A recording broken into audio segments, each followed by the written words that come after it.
Welcome to the Cheating Wife Stories channel.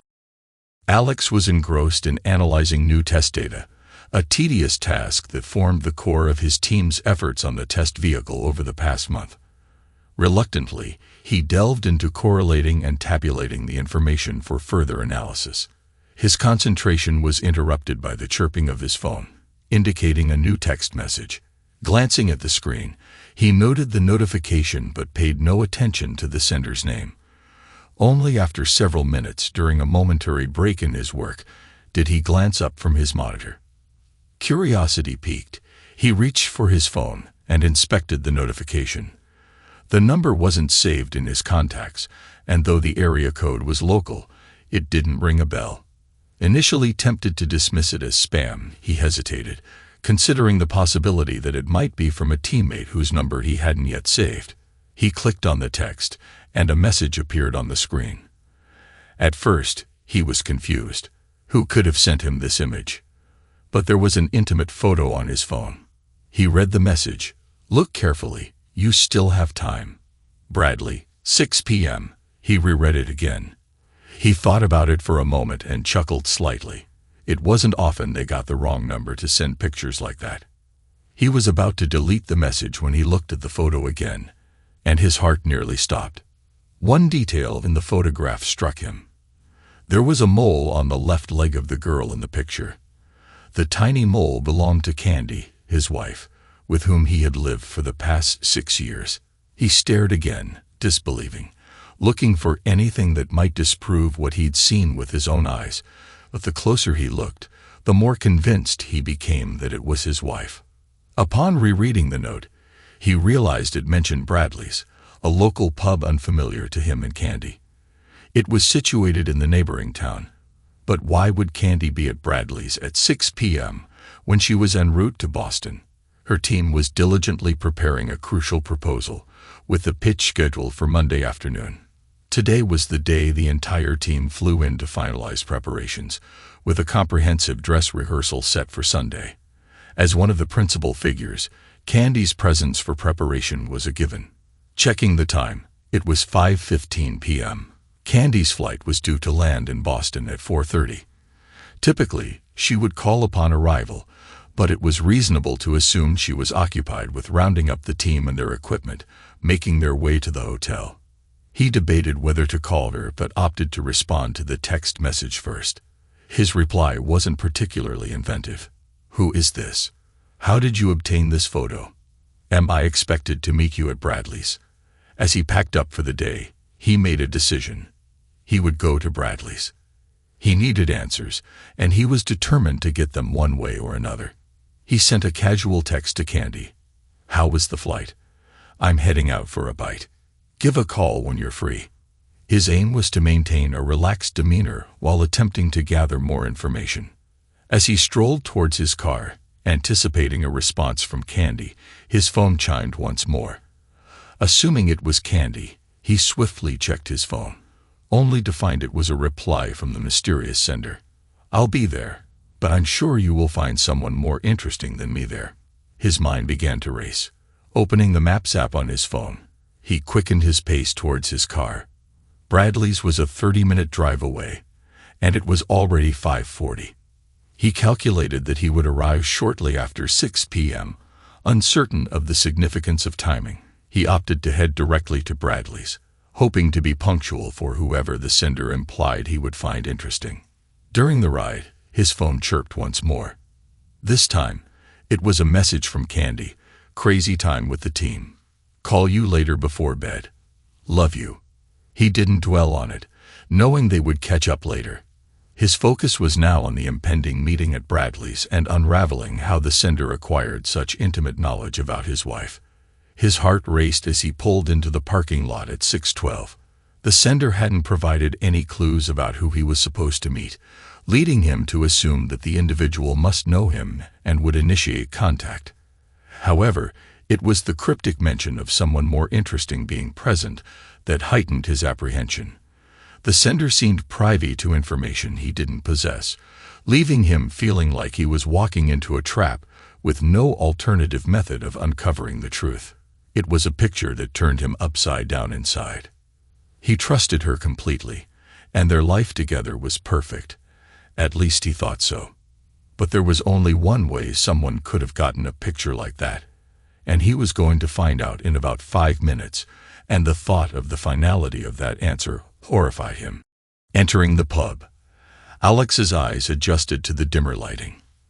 Unfamiliar with the establishment, he paused by the entrance, surveying the surroundings. A spacious dining area lay ahead, while a bar was situated to his left. Opting for the bar, he settled onto a stool at the end. The bartender, just finishing an order for a well-dressed patron, approached Alex to take his order. Requesting a draft, Alex glanced back towards the dining area. His attention was drawn to a man who had just taken his drink order and was now crossing the room towards a table filled with jovial individuals. It was then that he noticed what the mysterious texter had hinted at. Seated at the table, receiving a drink from the well-dressed man, was Candi, adorned in her little black dress and pearls, radiating confidence and charm. Acting on autopilot, Alex rose from his seat and made his way towards the table where Candi sat. As he approached, Candi's expression shifted from a warm smile to one of wide-eyed fear. Unperturbed, Alex continued his advance. When he reached the table, he seized a handful of the well-dressed man's hair with his left hand, yanking him forcefully backward. The man, losing his balance and spilling his drinks, stumbled backward, emitting cries of pain. As Alex pulled him past, he released his grip and prepared to deliver a punch with his right hand, only to find the man tumbling out of reach, landing on the floor in a disheveled heap. Recognizing him, Alex issued a stern command. "Don't get up, Ben."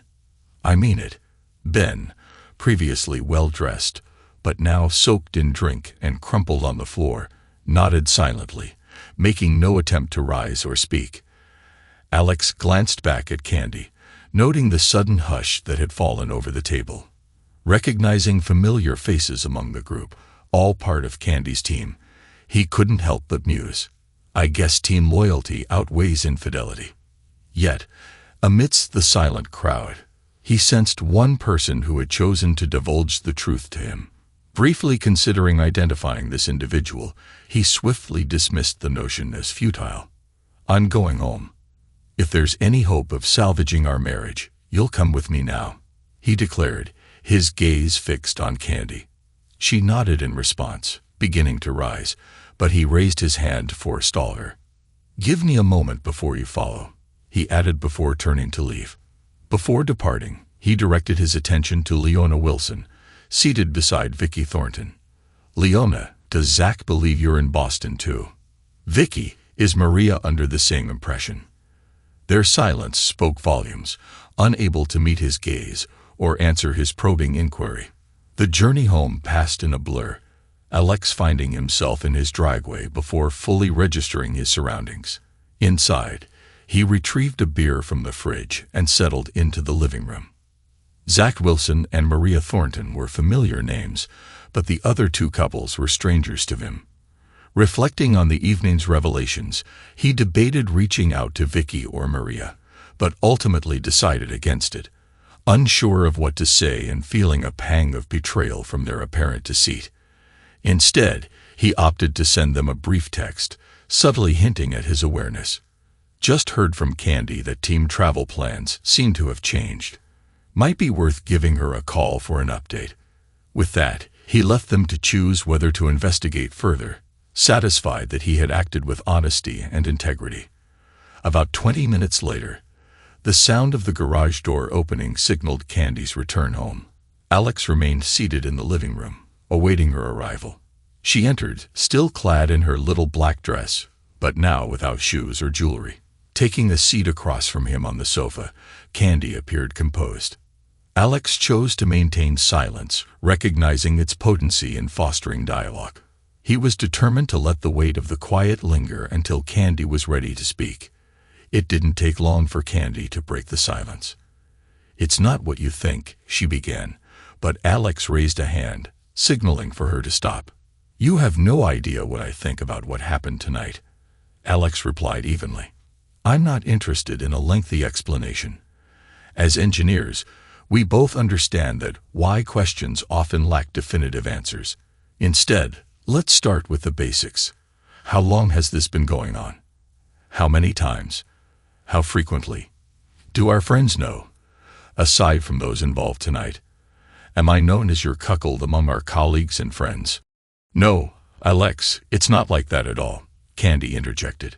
The team's travel plans got disrupted, and Ben suggested we stay in town for a down day before resuming our work. I didn't see the whole team there, or was everyone else? Alex inquired. When we received the update, some of the team decided to stay home for another night and join us at the airport tomorrow, Candi confessed. But you chose to deceive me, he asserted. You seemed rather cozy with Ben. Is there anything going on between the star engineer and the wunderkind program manager that you'd like to disclose? Well, for starters, Ben managed to persuade the owners at Bradley's not to press charges, she replied, her tone upbeat. His eyes widened in disbelief at her sense of loyalty. I couldn't care less about your friend. If he hadn't tripped over himself, I might have rearranged his nose. The jury's still out on that. By the way, Alex retorted, a half smile creeping onto his face. Let him press charges. I'd spent a night in jail before. It doesn't faze me. Besides, it might make for interesting testimony, he added, his tone laced with irony. Do you love him? Candi fell silent for a moment, gathering her thoughts. The weight of the silence hung heavy in the air, as Alex's mind raced to fill the void. He's not my friend. There's absolutely nothing between us. Yes, I should have informed you about the change in travel plans, but it seemed insignificant whether I was in town or in Boston. You weren't expecting me, and I was still committed to the team. We were simply grabbing a meal before retiring to our rooms. There was no justification for your behavior. He was merely fetching drinks. You embarrassed me in front of my team, she exclaimed, her tone shifting to one of defiance as she attempted to deflect and assert control. He retrieved his phone and pulled up the incriminating text, sliding it across the coffee table to her. The expression on her face betrayed recognition. She knew there was no way to deny it. As she began to speak again, her tone lacked the earlier bluster. Alex, our team is, she hesitated, searching for the right words, very close-knit in many ways. Most of us, she trailed off, struggling to articulate her explanation. We have a small group that meets regularly. They were all at Bradley's. We were the ones shouldering the bulk of the work for the proposal. You know how much time I've been devoting to preparing our pitch. I'm not exactly sure how it all started. It was sometime after Ben took over as PM. We worked closely together, and I was drawn to him. And things just evolved, Candi confessed. No whys, he interjected firmly. Cheating doesn't simply happen. Clothes don't just come off. There are conscious decisions involved, and we both know that. So please don't insult my intelligence. So it's been nearly 6 months, he mused, answering one of his own questions. Around the time Ben joined the team, right? She nodded in confirmation. The team, he began again, pausing to find the right words. You all, he let the sentence trail off, leaving the implication hanging in the air. She nodded once more. And Ben suggested this was beneficial for fostering trust and team dynamics. Is that how he convinced all of you to engage in this consortium? He questioned pointedly. Now you're being crude. It's more than that. I feel a deep connection to Ben and the team, more than ever before, Candi retorted, her bravado resurfacing. Alex couldn't shake the feeling that this conversation was headed for a turbulent conclusion.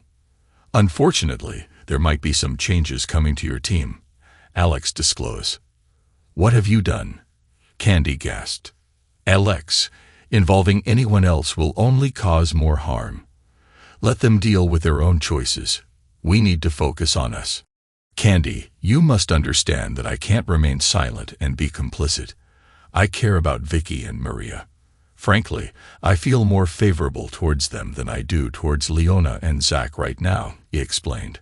I messaged them about the altered travel plans. How your friends respond to their spouses, and how their spouses handle those responses is entirely their concern. I can live with my decision. Alex, we have the most productive team in the history of Cromerica Incorporated. She was almost yelling at him. And you've been profitable too, mister. Just because we had team planning meetings on Wednesdays doesn't mean you missed out on everything. I never denied you access to me when you needed it, so I slept with my team a little earlier. You never knew.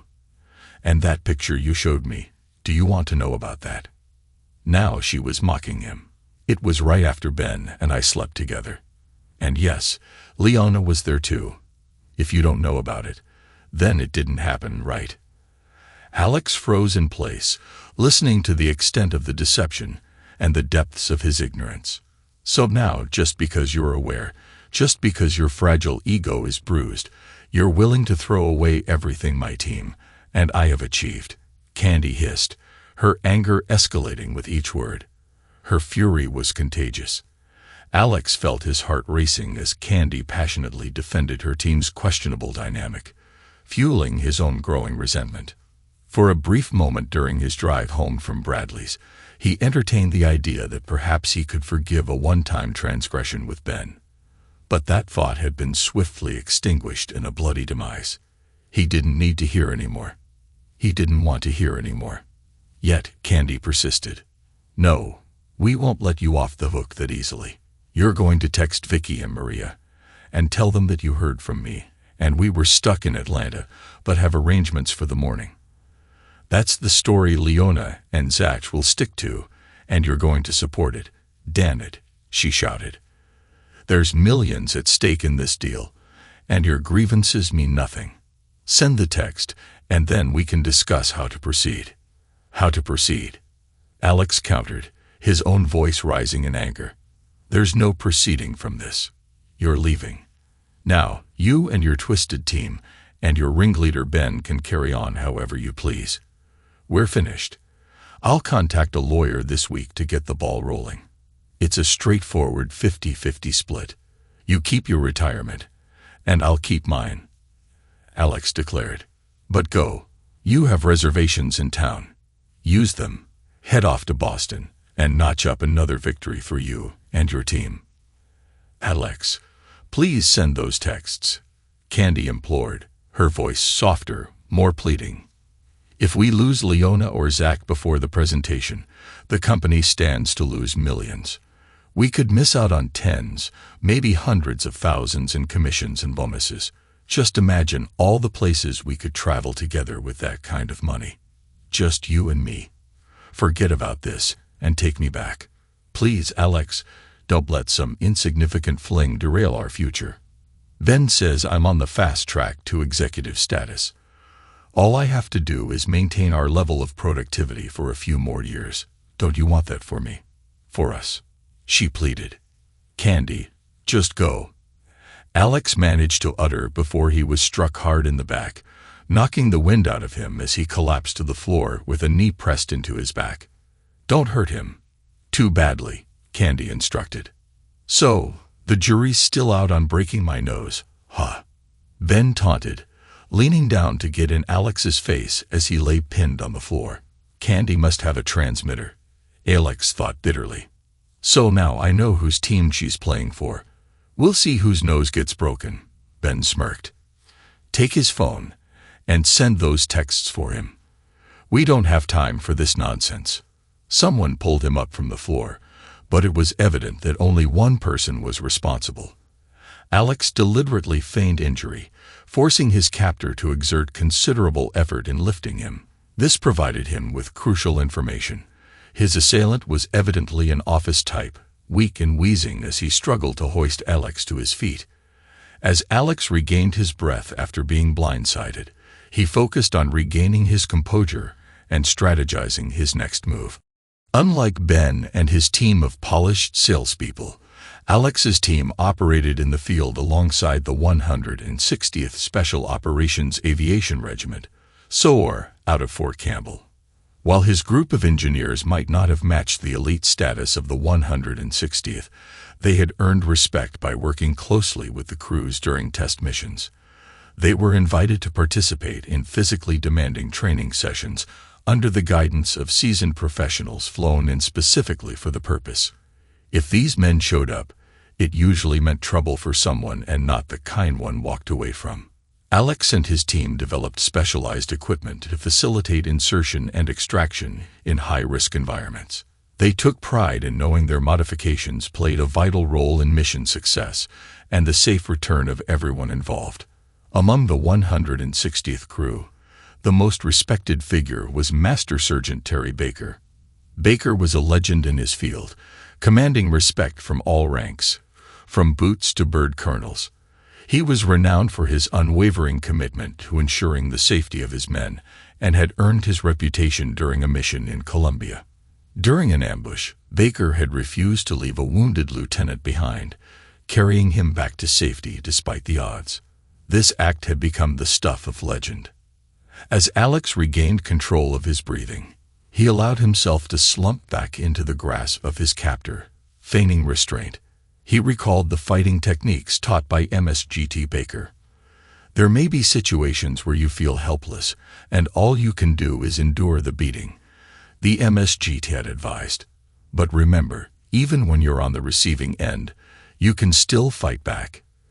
You just need to outsmart your attacker. With this lesson in mind, Alex leaned back into his captor, appearing to passively resist, gradually wearing down the lone man's strength. "Give me the phone, Alex," Ben said, looking him straight in the eye. "Look, now you know I slept with your wife. Alex, me and all the guys on the team have done it probably more times than you. Forget the macho thing, Alex. You're just another wussy nerd. Do as we ask and maybe you can get Candi back when the team stops using her." Alex remained silent as Ben took pleasure in humiliating him, coercing him to comply with his demands. "Where is it, Alex?" Ben demanded, spotting the outline of the phone in Alex's shirt pocket. "Ah, there it is," he remarked, reaching for it with his right hand. In a swift move, Alex drove his right heel back, connecting with his captor's shin, and then dragging it down until it collided with his Gucci loafer-clad toes. Flexing his arms, Alex broke free from Ben's grip, causing him to yelp in pain and collapse under the weight of his injured leg. Ben's eyes widened in recognition as Alex executed the move taught by the MSGT. With precision, Alex thrust his right arm straight out, rolling his shoulder as he drove his curled fist into the center of Ben's face with maximum force. The sound of breaking bone echoed as blood gushed from Ben's nose, sending him crashing to the floor. Turning to face his assailant, Alex discovered it was Zach lying on the ground, holding his injured leg and whimpering. "I think you broke my foot," Zach complained. Alex responded by stomping down hard on his foot, eliciting a scream of agony. "That should remove all doubt," Alex retorted. Returning his attention to Ben, who was now on the floor, Alex observed him struggling to his knees with both hands covering his injured face. Leaning close, Alex whispered in his ear, "Looks like your nose took the hit, Ben. I'm just not willing to take one for the team," before delivering a final blow to his temple, rendering Ben unconscious. With his adrenaline surging and his breaths ragged, Alex scanned the living room for Candi. Suddenly, he felt a jarring impact to the middle of his back and the base of his neck, sending him down to one knee. Swiftly, he spun to confront the new threat, only to find Candi wielding a cast-iron skillet. Her swing missed its mark, delivering only a glancing blow to Alex. Rising to his feet, he roughly wrested the pan from her hand. "Alex, we can still make it work," Candi pleaded. "Think of all the money you'll be throwing away. I'll put an end to all the cheating. I'll stop them. I promise. It'll just be you and me, like old times, Alex." As he rubbed the back of his head with his left hand, Alex looked at Candi, stunned by how quickly she shifted from one demeanor to another. He couldn't help but think of the alien in John Carpenter's The Thing, shape-shifting in response to each new challenge. A wry smile crossed his lips at the comparison.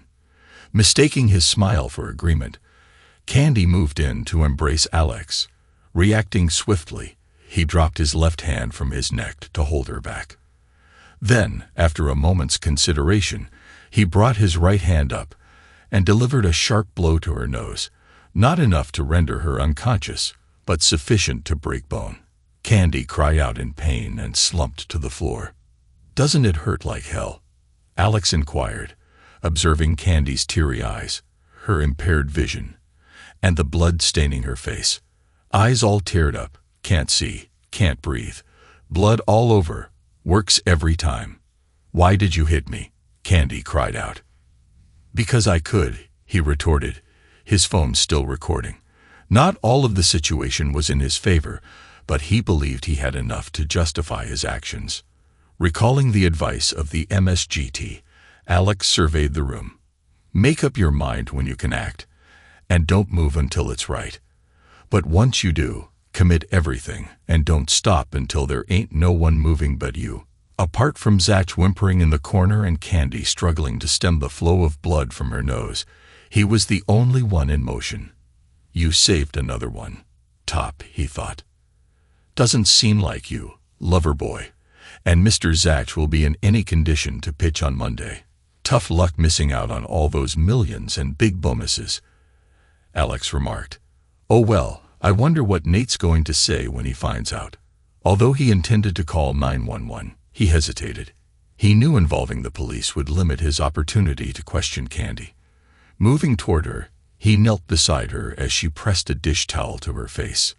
"Pinch the bridge of your nose with your thumb and index finger. Like this," he instructed, demonstrating the proper technique.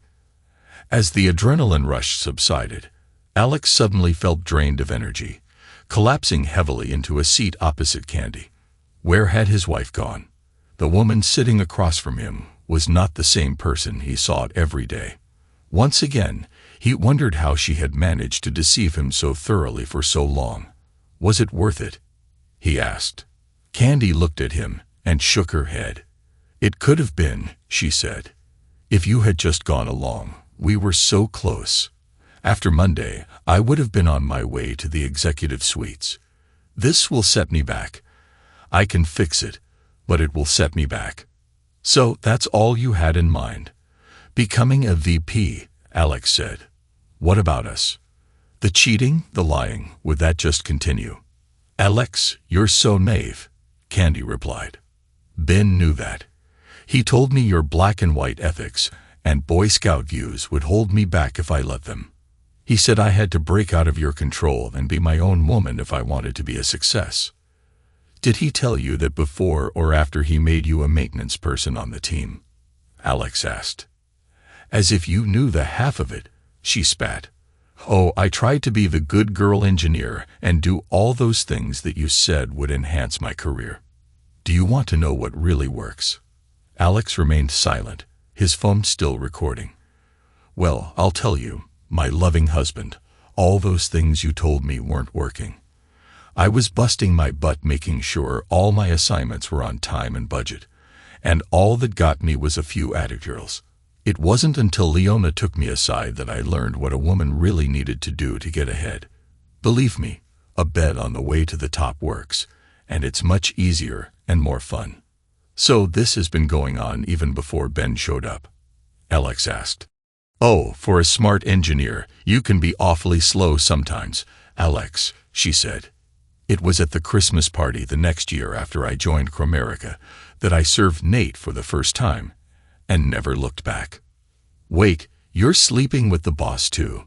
Nate Vandelay?" Alex asked incredulously. "Yes, Alex. Nate, Ben, Zach, anyone on the team that could help me with my career. Even now, you think you have it all figured out.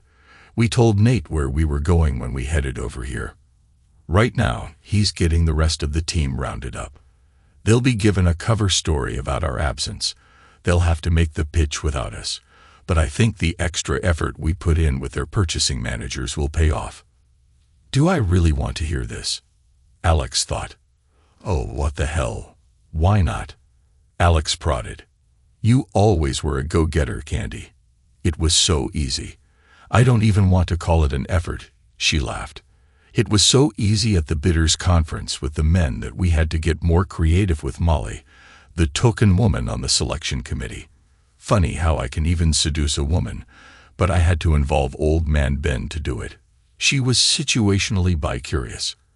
And given the promises that we'd start working together after the contract was finalized, yeah, we got a selection committee.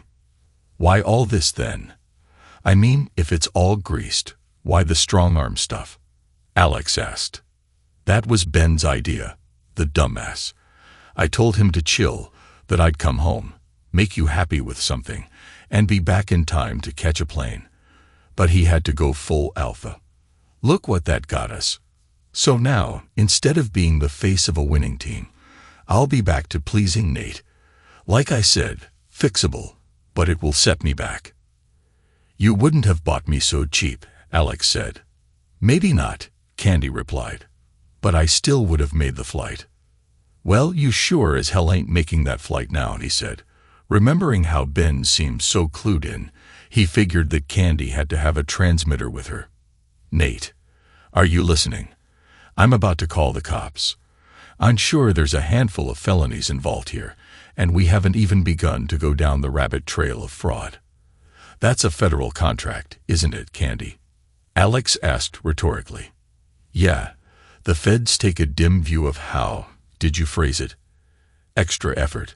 I'm sure you have great lawyers and all, Nate, but maybe there's an alternative. He let it hang. A moment later, Candi's cell phone rang, playing hail to the chief. Nate, she asked into the phone. Of course, I'll put you on speaker. Nate, first, let me apologize to you. Ben's actions were a gross lapse of judgment. I can assure you the board will deal with him assertively. Thank you, Nate. That is a load off my mind.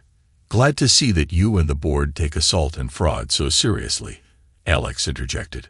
Alex, these are all very unfortunate allegations. Lawyers will get rich, but no one really wants to rock the boat. We may pay a fine. Ben and Zach get some community service, but in the end, you will be divorced and poorer by half, Nate explained in a businesslike manner. Do I hear an or in this tale, Nate? Alex asked. Candi always said you were the cleverer of the two. Still, I'm happier to have hired Candi. Yes, Alex, there most decidedly is an or, Nate continued. Alex, we, Cromerica, have displaced you in your wife's affections, and when you found out about this and questioned it, you were treated in a most shabby manner. Most shabby. Shocking, Alex interjected. Alex, Nate continued, in lieu of calling the cops, as you put it, suppose instead that we could come to an agreement. I just sent a snap to Candi's phone. Well, not me, one of my tech boys here. They tell me that it disappears after viewing. Have a peek. Perhaps that might restore some goodwill. Candi opened the snap and turned the phone to Alex. He saw the words Bank of Grand Cayman and a number. A very large number. And when would that be deposited? Alex asked. It's already there, Alex. You have an email with the account number. This has been a very bad day for you, Alex. This may be a hard decision for you to make, and I don't discount the emotion. Candi is a very desirable woman. Be that as it may, however, one can't take emotion to the bank, can one? Nate agreed, affecting an upper-crust, clipped manner of speech. Cromerica will cover the costs of your divorce. You can never reconcile. I think we all recognize that. Candi will file. She will ask for her personal belongings and her retirement. Nate paused, his tone smooth and measured, as though closing a deal. We leave you with your dignity and a substantial sum of money. I trust this is satisfactory. Alex contemplated for a moment before responding. On one hand, he could stand on principle and expose the whole sordid mess, letting the chips fall where they may. On the other hand, he could simply walk away. Nate had just given him 5 million reasons to do just that. Does Cromerica have a medical staff, Nate? Alex inquired. Yes, Alex. I believe we have some physicians on retainer, Nate replied. Good, Alex said. You better load a few into a limo and send them over here to pick up your team. We are in agreement then? Nate asked. Candi who? Alex retorted. Precisely, Nate agreed. Are we done, Alex? Nate asked. Goodbye, Nate, Alex said, ending the call. Alex put away his phone and turned off the recording app before slipping it back into his pocket. I knew you would see it our way, Alex. We can still be friends. Friends with benefits. When this is all over, Candi suggested, attempting to summon what she thought was her most winning smile. However, even her incandescent smile couldn't reverse the effects of her ruined nose. Her eyes were turning black, and dried blood trailed down from her nose to her chin. Alex found the sight somewhat comical and allowed himself a smile. Once again, Candi misinterpreted his smile for agreement and leaned in to kiss him. Alex swiftly put out his right hand to stop her. He cupped her face with his hand and pushed her back until she fell with a thump onto the couch. Either I hit you too hard or not hard enough. In what world would I want to kiss you, Candi? He stated firmly, looking down at her hurt expression. Take whatever you want, but have it out of here tomorrow, Alex said, walking toward the door. He paused next to Zach. Foot still hurt? He asked. Zach responded with a whine. Hell yeah, you bastard, it still hurts. Without another word, Alex delivered a swift kick to Zach's groin, causing him to curl up in pain and moan. Moving on to Ben, who had managed to sit up, Alex reassured him. I'm not gonna hit you, Ben. Ben smiled, but his smile vanished as Alex's foot made contact with his testicles. Ben rolled onto his side in agony, and Alex walked out. He climbed into his car, unsure of his destination, but knowing that food and shelter were essential. After grabbing a burger from a nearby takeout place, he checked into a Red Roof Inn just outside of town, near the freeway, and fell asleep as soon as his head hit the pillow. Despite the aches and pains from numerous confrontations, Alex woke early the next morning and dragged his weary body out of bed. He prepared some motel room coffee when his phone chimed, signaling a new message. It was a text from the number. He opened it immediately. Sorry for yesterday. I can meet. TGIF at the mall, noonish. I'll wave you over to seats at the bar. I'll be there, Alex texted back before pouring the lukewarm brown water from the coffee maker's carafe into a paper cup. Yep, I'll be there, he thought as he set up his laptop. Back in college, long before he had met Candi, Alex had an economics professor who advocated having at least one offshore account for a rainy day fund. With his professor's help, he soon became the owner of a brand new bank account in the Cayman Islands. It was his DAMU fund, created as a safety net for unforeseen circumstances. Over the years, he had diligently added to it whenever possible, and now he was proud to have close to $50,000 in his account. Well, his DAMU fund was about to get a major boost. Alex accessed the secure websites of both banks. With his passcode and a series of keystrokes, he transferred the bulk of Cromerica's payment into his personal account, leaving $100,000 in the original account. After completing the transactions, he took a shower, changed clothes, and got ready to head out to meet the mystery texter. Entering TGIF just after noon, Alex spotted a man waving him over. The man appeared to be around Alex's age, well-dressed and handsome. Alex approached him cautiously. I think you sent me a text, he said as he took a seat. I'm sorry for the way it turned out. I don't know if there was any clean way to tell you, the stranger began. Why don't you start with who you are and your connection to Candi? Alex replied, keeping his guard up. I was on the team, the man began. I left the army after 8 years. I got wounded in action, had a long recovery, and was medically discharged. I joined Cromerica about 6 months ago. I was assigned to Ben's team about 3 months ago. I was telling a friend about the job and mentioned that I was working for Candi. When he asked for her full name, we discovered that we had a mutual friend, and he asked me to watch out for Candi as a favor. At first, everything was great. I was welcomed warmly to the team. It didn't take long to find out why. He continued. Candi approached me about 2 months in. She is extremely attractive and, compelling, but when I asked her about her ring, she just smiled and told me you were okay with it. I wasn't, and I said so. That started the deep freeze. After I turned her down, I got all the shit assignments, and nothing but grief from Ben. I called our mutual friend back and told him about Candi approaching me.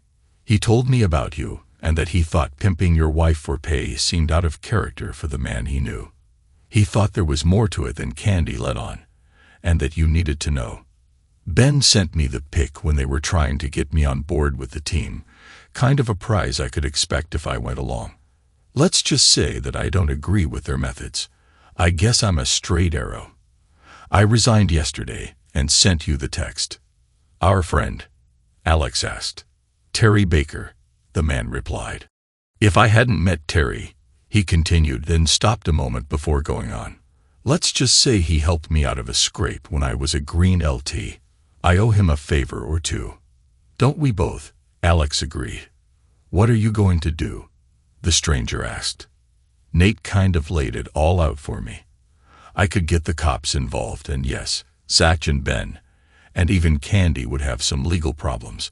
But with his lawyers, it would all end up as a bump in the road. We made a deal. You might think I'm selling out, and maybe you're right in a way. But they stole the only thing I had that was irreplaceable. If I can't make them pay legally, well, at least I can make them pay. It won't bring Candi back, but I think I may find she's less irreplaceable than I thought. I have a trip planned. Tell Terry thanks for everything. I won't be going back to work. What about you? Alex asked finally. Well, Terry always spoke highly of Baxter Incorporated. Now that you're gone, they may just need another engineer. I think you'll find they do business a bit differently at Baxter, maybe more to your liking. Challenging, but the fringe benefits won't compare to what Candi's team was offering. Alex smiled. I think I can live with that. The stranger rose. Alex did likewise.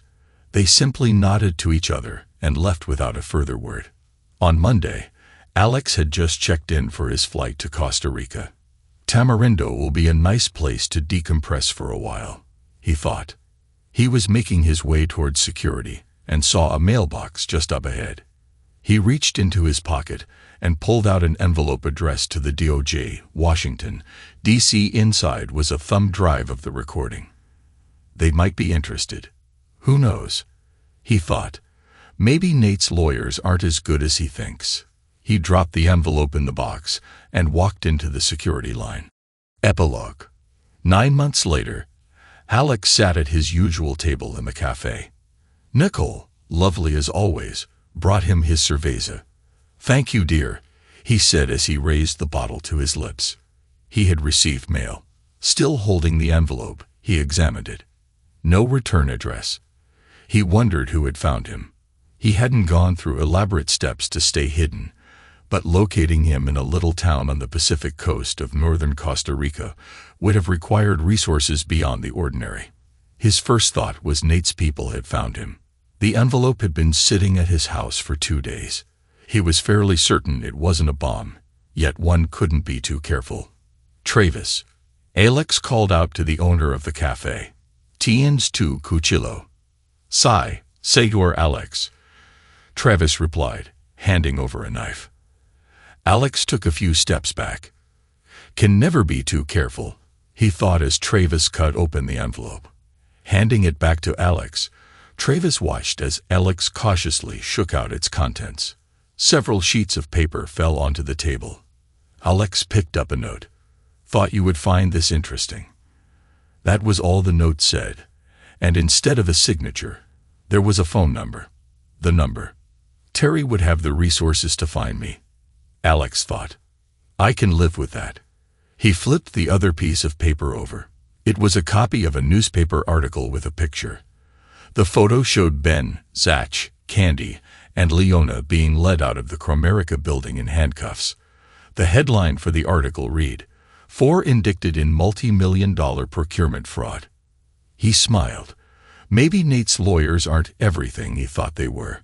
Alex said to himself, a habit he'd picked up since his Spanish was weak and English wasn't widely spoken. He liked to hear English conversation, even if it was just him talking to himself. "Nicole, otra cerveza, por favor," he said as he held up his empty bottle. "Sí, señor Alex," Nicole replied cheerfully. "Gracias, Nicole," Alex said, accepting his beer, taking the swallow, and looking out at the deep blue Pacific. "Candi who?" he murmured to himself, a satisfied grin spreading across his face. Thanks to everyone who took the time to listen to today's stories. If you enjoyed it, please consider liking and subscribing if you haven't already. Feel free to share your thoughts on the events in the comments below. Take care.